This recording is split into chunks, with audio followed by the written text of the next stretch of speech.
تنزيل من رب العالمين.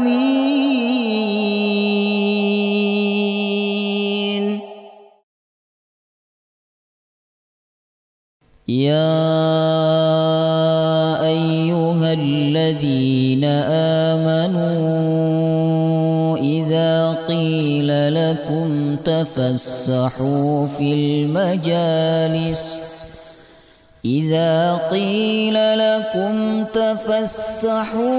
المجالس فافسحوا يفسح الله لكم وإذا قيل انشزوا فانشزوا يرفع الله الذين آمنوا منكم والذين أوتوا العلم درجات والله بما تعملون خبير.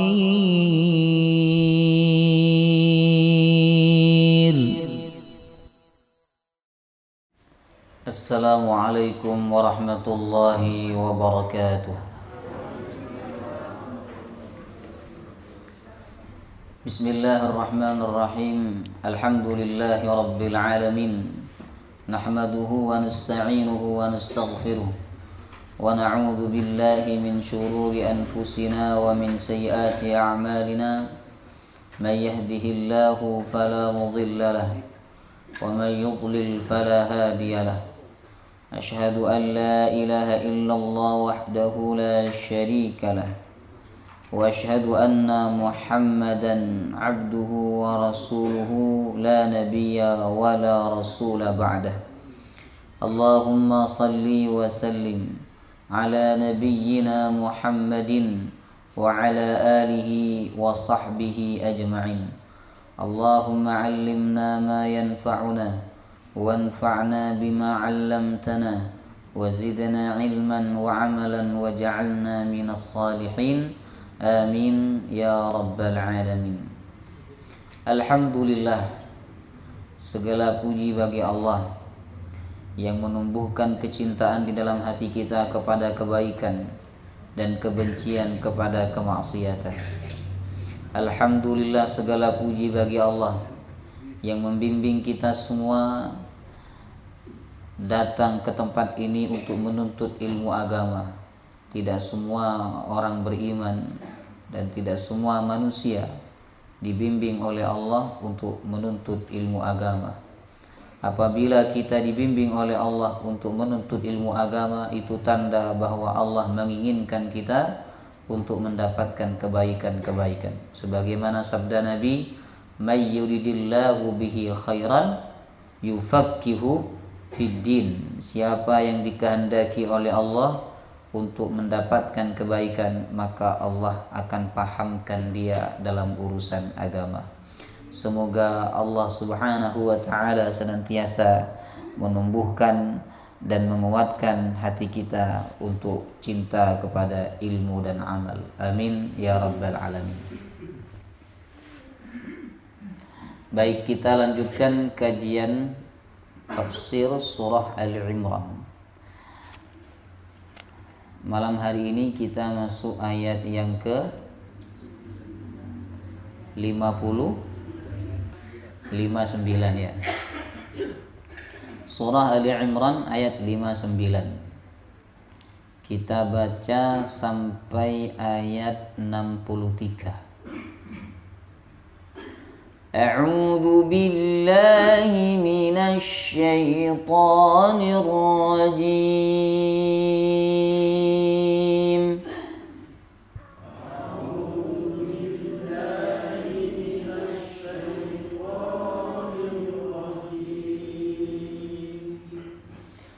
Inna mathala Isa 'inda Allahi kamathali Adam.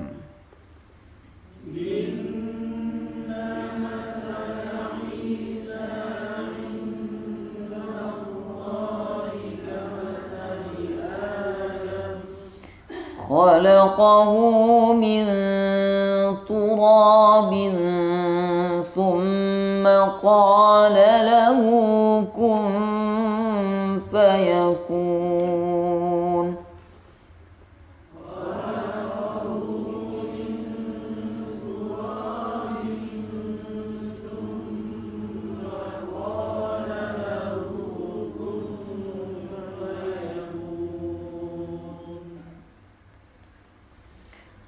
الحق من ربك فلا تكن من الممترين الحق من ربك فلا تكن من الممترين فمن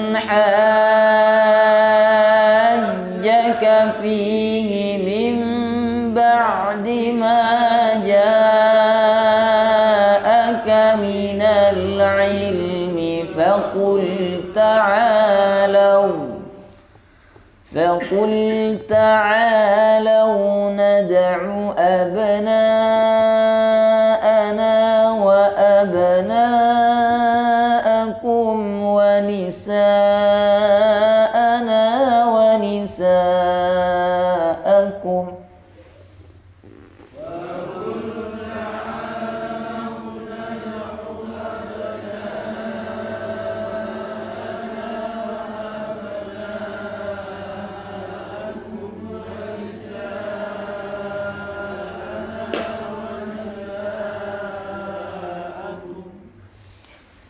ونساءنا ونساءكم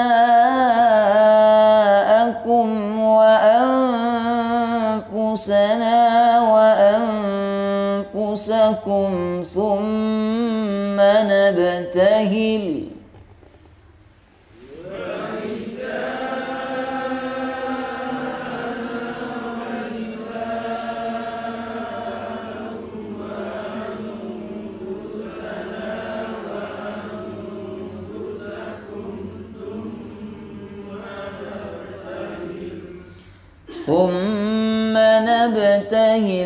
فنجعل لعنة الله على الكاذبين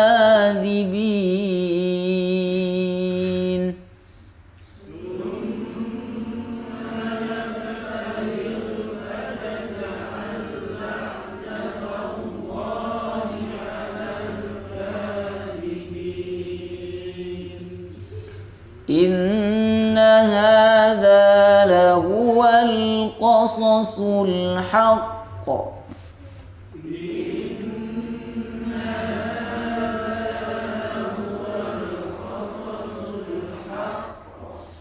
وما من إله إلا الله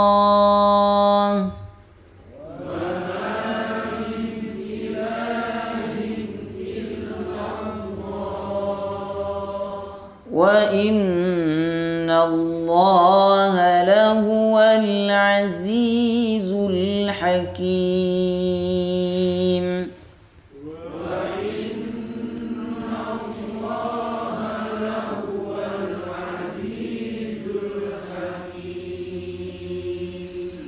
فإن تولوا فإن الله عليم بالمفسدين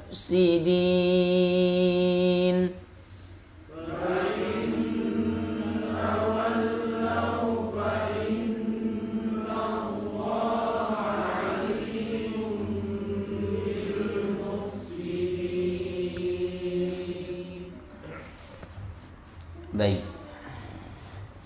Kisah tentang Nabiullah Isa alaihissalam ya sudah selesai dalam bagian ini Bapak Ibu.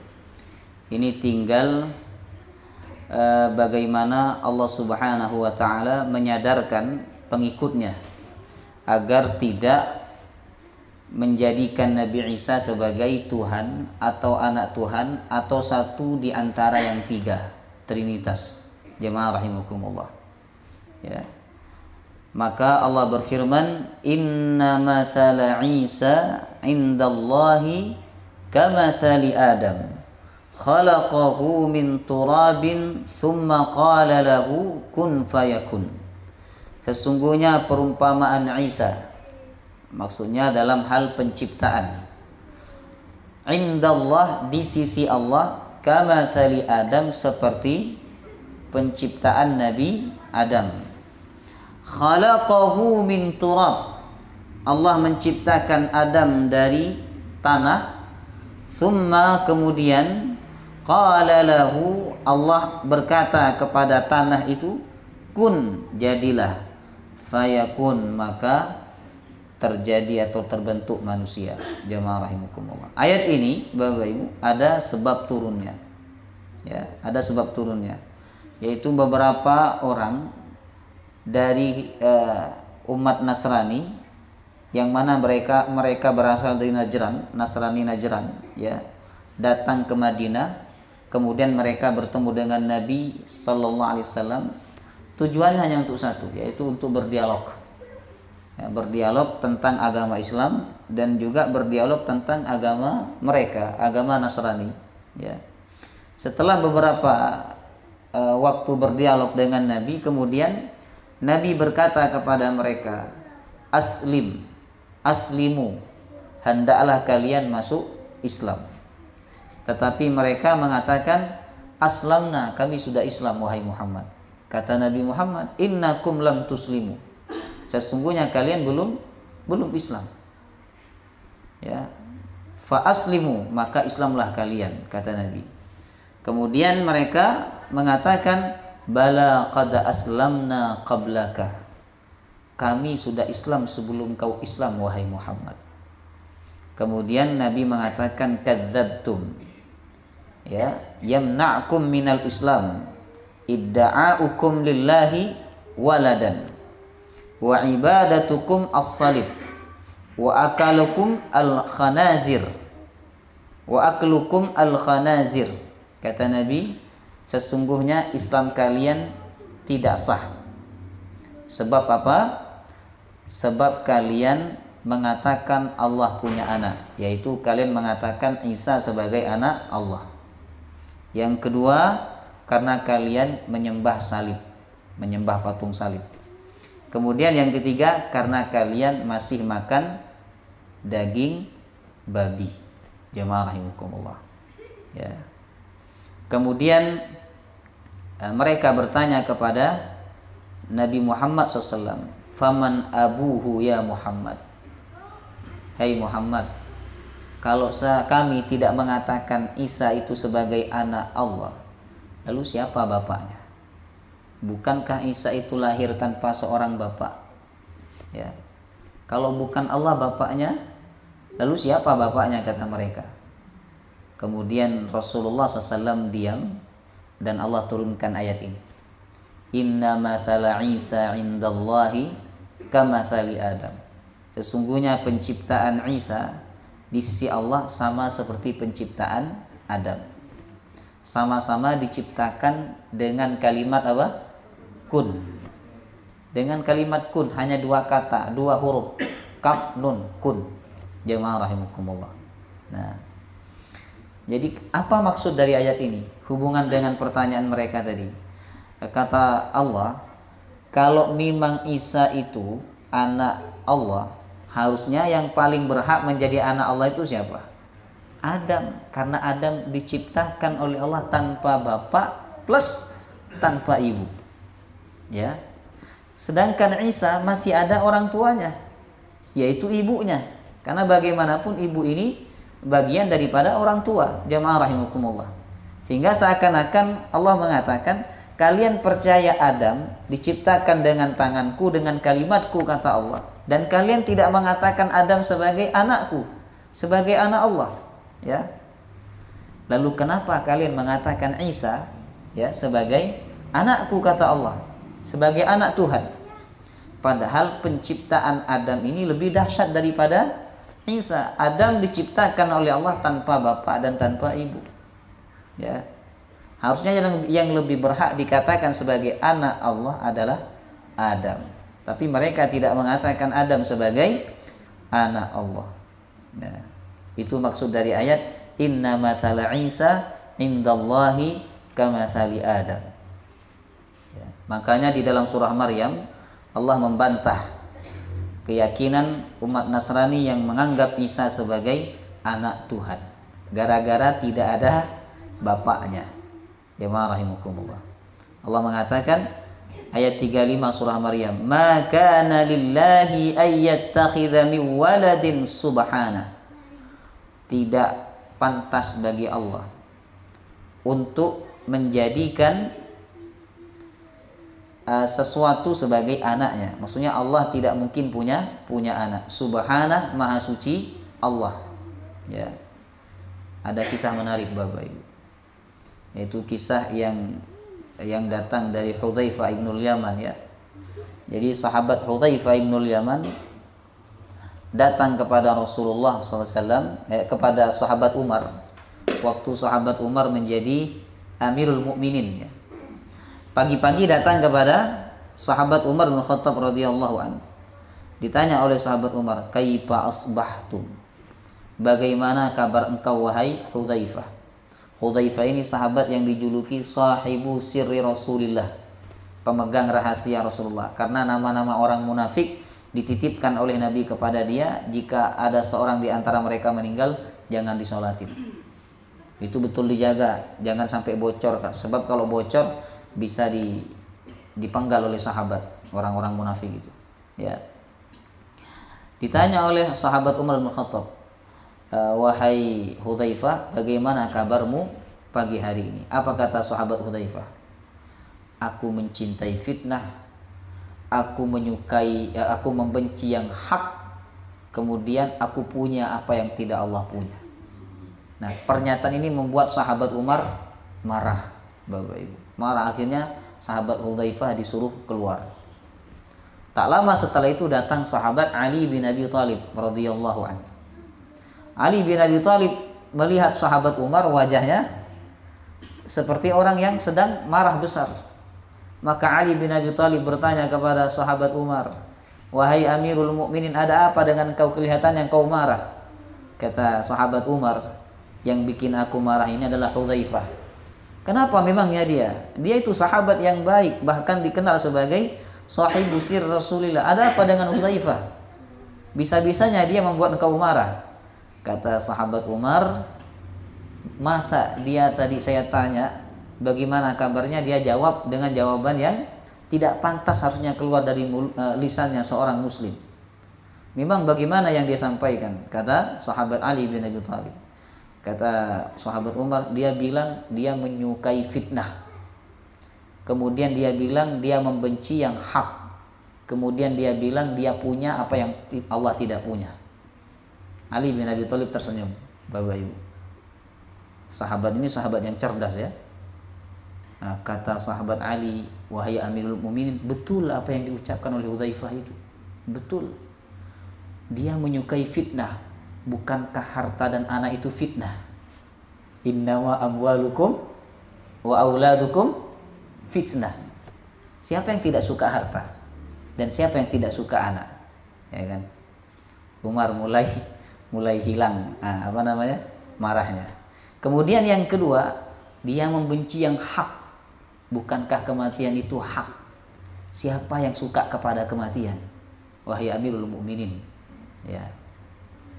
Kemudian yang ketiga, dia punya apa yang tidak Allah punya. Bukankah dia punya anak dan istri, sedangkan Allah tidak punya anak dan tidak punya istri. Ya. Nah, ini guyonannya para sahabat ya. Awalnya tegang, tapi setelah tahu makna sesungguhnya, Umar bin Khattab kemudian tertawa, Bapak Ibu. Ya. Allah punya, dia punya apa yang tidak Allah punya, yaitu dia punya anak dan istri, sedangkan Allah tidak punya anak dan tidak punya istri. Jadi jelas ya, Allah tidak punya anak. Idza qada amran fa innama yaqulu lahu kun fayakun.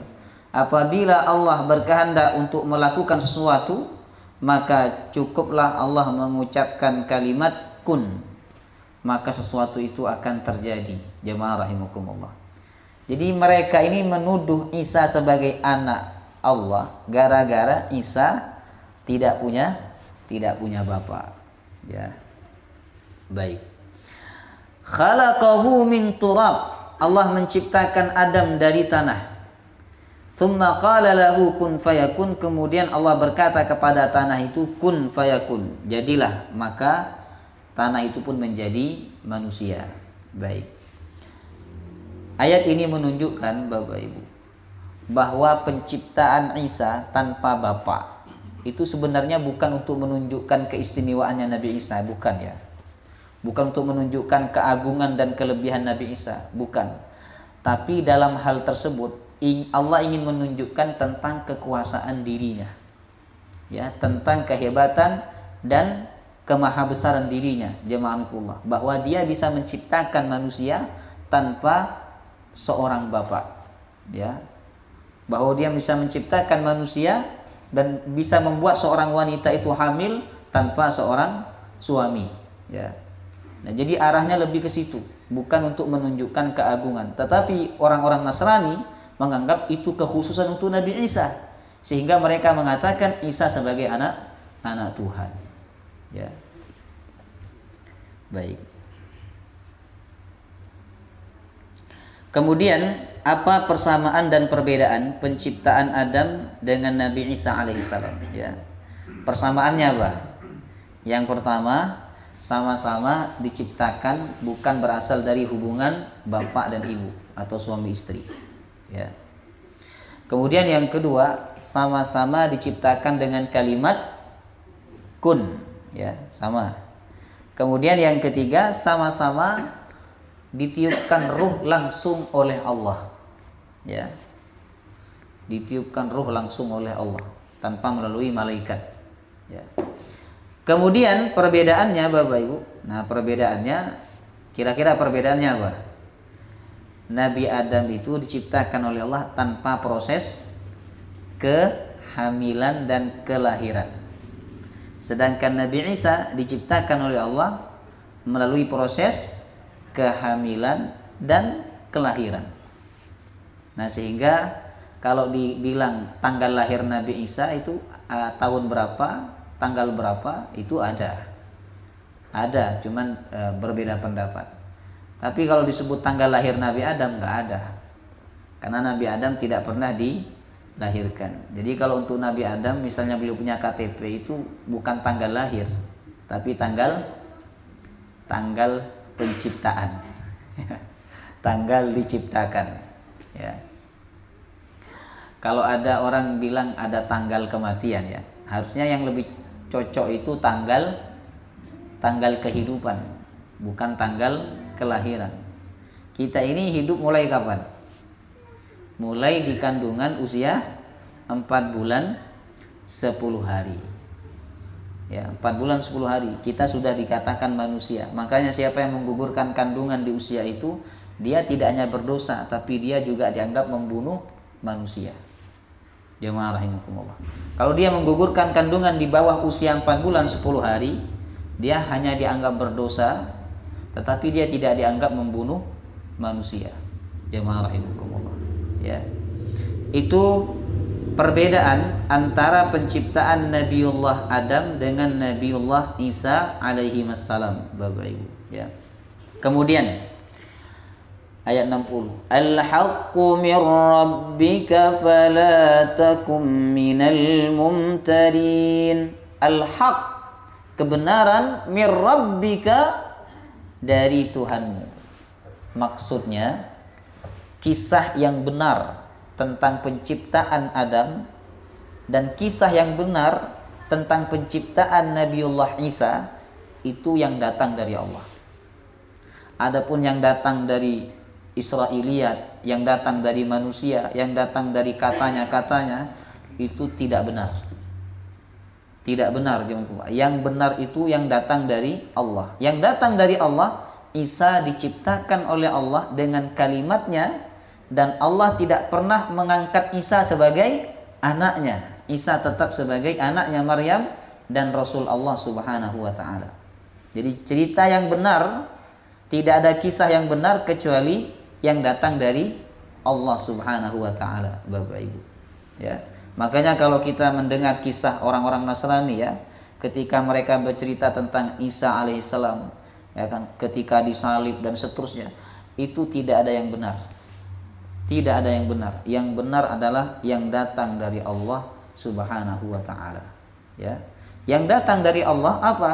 Nabi Isa itu ya bukan anak Allah. Kemudian yang kedua, penciptaan Nabi Isa itu sama seperti penciptaan Nabi Adam. Nah, kalau begitu status Isa dan Adam itu sama atau tidak?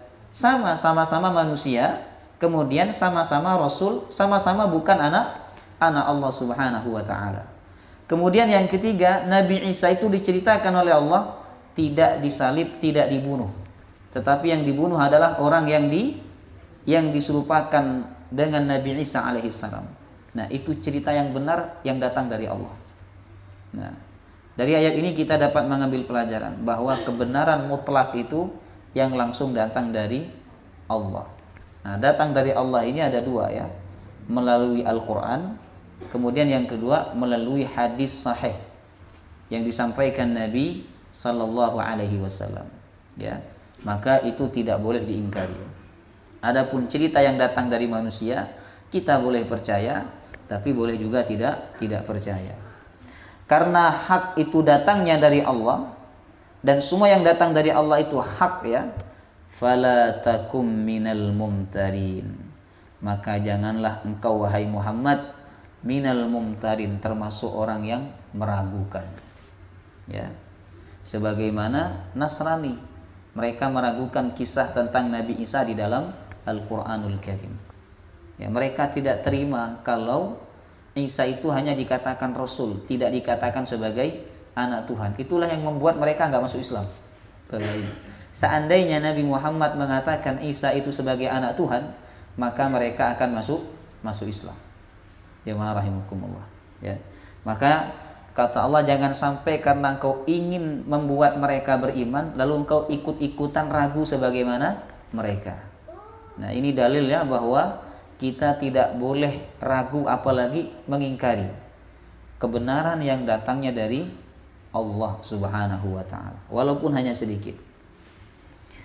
Nah, kemudian di ayat 61 Allah Subhanahu wa taala memerintahkan nabinya Nabi Muhammad untuk menantang orang Nasrani bermubahalah. Tahu mubahalah panjenengan? Mubahalah itu saling bersumpah atau berdoa agar yang tidak benar atau yang tidak jujur atau yang berdusta atau yang salah mendapatkan laknat dari Allah. Nah, Allah nyuruh Nabi Muhammad untuk mengajak mereka mubahalah. Allah mengatakan ini ya, di ayat 61. Faman hajjaka fihi min ba'di ma ja'aka minal ilm. Maka siapa yang tetap membantah engkau wahai Muhammad tentang Isa, padahal sudah datang kepada engkau minal ilmu, penjelasan, keterangan yang sangat gamblang. Ya. Kata Allah, udah jangan diajak diskusi. Jangan dilanjutin debatnya. Jangan diladenin bantahannya. Ya kan? Kamu hanya buang-buang waktu saja. Kalau dalil sudah jelas, ya, ilmu sudah terang, hujjah sudah nampak, mereka sudah disampaikan hujjah, ilmu dan dalil, ya kan? Tapi mereka tetap ngotot mengatakan Isa itu sebagai anak Allah. Nah, maka tidak ada cara lain kata Allah. Kalau mereka yakin betul dengan pernyataan itu, dengan keyakinan itu, kalau mereka yakin betul dengan apa yang mereka anggap itu, maka ajaklah mereka untuk bermubahalah. Nah, makanya Allah mengatakan fakul, sampaikan kepada mereka Muhammad, ta'alau nad'u abna'ana wa abna'akum wa nisa'ana wa nisa'akum wa anfusana wa anfusakum thumma nabtahil. Nabtahil ini artinya mubahalah. Oke, kata Rasulullah, sebagaimana dibimbing oleh Allah, kalau kalian ngotot mengatakan Isa sebagai anak Allah, ayo kita mubahalah. kita kumpulkan anak-anak kita, kemudian kita kumpulkan istri-istri kita. Ini bahasanya istri-istri ya, menunjukkan istrinya lebih dari satu. Jemaah rahimakumullah. Kemudian kita begitu juga diri kita. Kata Allah Subhanahu wa taala yang disampaikan kepada Nabi Muhammad. Tsumma nabtahil. Kemudian setelah itu kita mubahalah. Jadi dalam ayat ini yang dijadikan taruhan berapa? Yang dijadikan taruhan mubahalah berapa? 3. 1 anak, yang kedua istri, yang ketiga diri sendiri. Kenapa kok nggak diri sendiri saja? Ya kan? Bukankah jika yang bersangkutan itu bohong, yang kena laknat kan dia sendiri? Kenapa harus membawa anak? Kenapa harus mengorbankan istri? Nah, ini namanya Bapak Ibu uji nyali. Ya. Biasanya orang mau mengorbankan dirinya sendiri, tapi dia nggak mau mengorbankan anak sama istrinya. Makanya kalau dia yakin betul benar, ya, dia akan berani mengorbankan anaknya, dia akan berani mengorbankan istrinya. Karena apa? Dia yakin benar, dia yakin tidak salah. Dia ditantang untuk bermubahalah mengorbankan diri, anak dan istrinya, maju dia. Karena dia yakin benar. Dia yakin akidahnya benar, dia yakin pernyataannya benar. Jemaah rahimakumullah. Kemudian tsumma nabtahil. Setelah itu kita mubahalah, kata Nabi SAW. Fanaj'al la'natallahi 'alal kadzibin. Lalu kita sama-sama menjadikan, bersumpah, berdoa agar laknat Allah ya tertimpa kepada orang-orang yang berdusta. Siapa yang berdusta? Saya atau kalian, kata Nabi. Kalau saya yang berdusta karena saya mengatakan Isa bukan anak Allah, berarti saya kena laknat. Tapi kalau kalian yang salah, yang berdusta, maka kalian, istri kalian dan anak kalian akan terkena laknat. Nah, ini namanya mubahalah. Gak main-main mubahalah itu, Bapak Ibu. Ya, sekarang orang mengentengkan mubahalah, sikit-sikit mubahalah. Sikit-sikit mubahalah. Jemaah rahimakumullah. Kemudian orang-orang Nasrani minta waktu 3 hari dalam satu riwayat ya. Mereka minta waktu 3 hari untuk berfikir. Ya. Ini berarti mereka tidak yakin ya dengan apa yang mereka anut atau dengan apa yang mereka nyatakan ya, bahwa Isa itu sebagai anak Tuhan. Mereka tidak yakin, Bapak Ibu. Mereka minta waktu berapa? 3 hari. Nah, selama waktu 3 hari, mereka ternyata orang-orang Nasrani ini minta pendapat kepada orang Yahudi. Ya. Minta pendapat kepada orang Yahudi. Ya kan? Muhammad menantang kami mubahalah. Bagaimana menurut kalian? Apa kata orang Yahudi? Laqad araftum nubuwatahu wa annahu ma bahala qaumun nabiyyan illa halaku. Kalian kan sudah tahu kenabian atau bukti kenabian Muhammad itu. Tidaklah seorang nabi bermubahalah dengan satu kaum kecuali kaum itu akan dibinasakan oleh Allah. Karena kaum itu mubahalahnya pasti salah, yang menang adalah nabi. Ya. Akhirnya mereka takut bermubahalah dengan Nabi SAW. Ya. Kemudian setelah 3 hari lewat, di hari keempat mereka datang kepada Nabi SAW, Bapak Ibu. Lalu mereka berkata apa? Ya Abul Qasim, wahai bapaknya Qasim, qad ra'ayna alla nula'imuka. Kami memandang bahwa kami tidak tega melaknatmu. Jadi kata mereka, kami enggak tega melaknatmu dan kami tidak tega engkau terkena laknat. Ya. Baik, ini alasan mereka ya. Oleh karena itu kami meninggalkan mubahalah ini dan kami tetap berdamai dengan engkau, dengan kaum muslimin ya. Oleh karena itu kami siap untuk membayar jizyah, membayar pajak kepada kaum muslimin. Maka ditetapkan pajak kepada mereka sebanyak 1000 hullah ya. Ya, wallahu taala alam 1000 hullah ini berapa dirham Bapak Ibu nanti dicari ya. Tapi dalam keterangannya 1000 hullah. Jemaah rahimakumullah. Setiap bulan Safar, ya, dan 1000 hullah setiap bulan Rajab. Berarti setahun bayar pajak 2 kali. Kalau kita bayar pajak berapa kali setahun? Berkali-kali. Mau makan kena pajak, ya kan? Mau beli sesuatu ke mall atau ke toko kena pajak. Jadi kita ini senantiasa diwarnai dengan pajak. Ya, bagaimana hukum pajak itu? Nanti tanya ke ulama-ulama. Ya, jemaah rahimakumullah. Saya tidak bahas tentang hukum pajak. Intinya mereka ini kena pajak karena mereka menganggap berdamai dengan kaum muslimin. Jadi untuk menjaga keamanan mereka maka dibutuhkan biaya. Nah, biaya itulah diambilkan dari pajak. Jadi pajak itu nggak dimakan oleh kaum muslimin, Bapak Ibu. Pajak itu kembali kepada mereka yang bayar. Ya. Nah, makanya pajak di Indonesia ini kalau ditetapkan untuk kemaslahatan umum, bukan untuk orang-orang tertentu, bukan untuk pejabat dan kroni-kroninya, maka pajak menurut fatwa Mesir, pajak di Indonesia ini halal-halal saja. Tapi kalau pajak itu untuk pejabat dan untuk kroni-kroninya, jamaah rahimakumullah, maka pajak itu haram. Karena ini pajak yang berlaku di masa jahiliyah. Ya. Wallahu taala alam, ya. Intinya mereka menolak untuk bermubahalah. Nah, paham ya?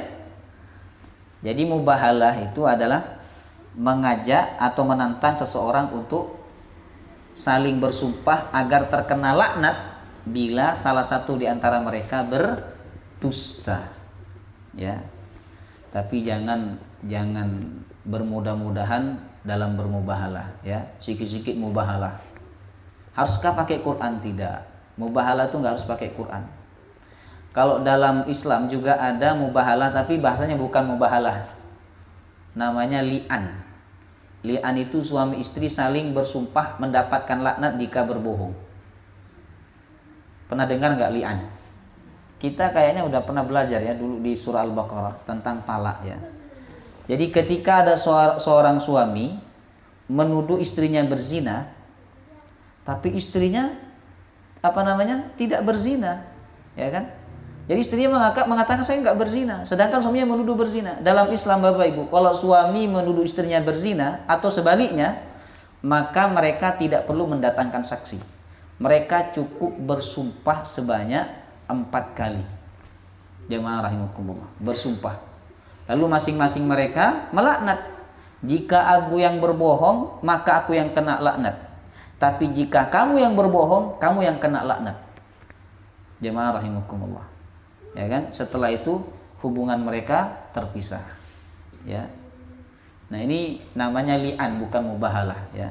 Kalau mubahalah itu ada sumpah khusus, ya, yang terjadi antara 2 orang yang mana mereka saling menganggap dirinya dalam kebenaran, ya. Di masa Nabi, mubahalah hanya terjadi antara orang muslim dengan orang kafir. Sedangkan di masa sekarang, mubahalah terjadi antara orang muslim dengan orang muslim. Masa saudara sendiri dilaknat? Kalau aku yang berbohong, aku yang kena laknat. Tapi kalau kamu yang berbohong, kamu yang kena laknat. Padahal orang beriman itu, kata Nabi, bukanlah orang yang suka melaknat. Jemaah rahimakumullah. Makanya kalau nggak mepet-mepet banget, jangan bermubahalah, ya. Kemudian inna hadza lahuwal qasasul haqq. Sesungguhnya ini adalah kisah-kisah yang benar dari Allah Subhanahu wa taala. Jadi kisah tentang Nabi Isa dan kisah-kisah sebelumnya yang sudah kita pelajari di surah Ali Imran ini, Bapak Ibu, itu kisah yang benar yang datangnya dari Allah Subhanahu wa taala. Nah, makanya kisah dalam Al-Qur'an tidak sembarang kisah. Karena yang berkisah adalah Allah. Kalau presiden berkisah, panjenengan dengarkan atau tidak? Kalau presiden berkisah, jenengan dengarkan atau tidak? Tidak. Oke. Tapi kalau orang tua kita berkisah, kita dengarkan atau tidak? Kita dengarkan. Bagaimana yang berkisah itu adalah Allah Subhanahu wa taala. Ya, maka tentu kita harus mendengarkan dan mengambil pelajaran. Kemudian Allah menegaskan lagi bahwa Allah tidak punya sekutu, Allah tidak punya anak, Allah itu Esa. wa ma min ilahin illallah. Tidak ada Tuhan kecuali Allah. Ini kalimat yang kuat Bapak Ibu, karena awalnya mentiadakan, setelah itu menetapkan. Ya. Tidak ada Tuhan kecuali Allah. Kalimat yang kuat menunjukkan bahwa satu-satunya Tuhan itu hanya Allah. Wa innallaha lahuwal azizul hakim. Dan sesungguhnya Allah Maha perkasa lagi Maha bijaksana. Ya. Lalu di ayat 63, fa in tawallau fa innallaha alimum bil mufsidin. Apabila mereka berpaling, mereka tidak percaya dengan kisah-kisah dalam Al-Qur'an, sesungguhnya Allah Maha mengetahui bil mufsidin, orang yang berbuat kerusakan. Apa yang dimaksud kerusakan dalam ayat ini? Yaitu kerusakan akidah. Mereka mengatakan Isa sebagai anak Tuhan, dan pengikut mereka ini banyak Bapak Ibu. Di dunia ini yang paling banyak agama apa? Nasrani, Kristen, jamaah rahimakumullah. Ya, dan itu kerusakan yang paling besar adalah kerusakan akidah. Dibandingkan kerusakan alam, tidak lebih besar dibandingkan kerusakan akidah. Makanya Allah mengatakan mereka adalah al-mufsidin, orang-orang yang berbuat kerusakan. Wallahu ta'ala alam. Baik. Mari sama-sama kita tutup dengan kafaratul majlis. Subhanakallahumma wa bihamdika asyhadu an la ilaha illa anta astaghfiruka wa atubu ilaik. Assalamualaikum warahmatullahi wabarakatuh.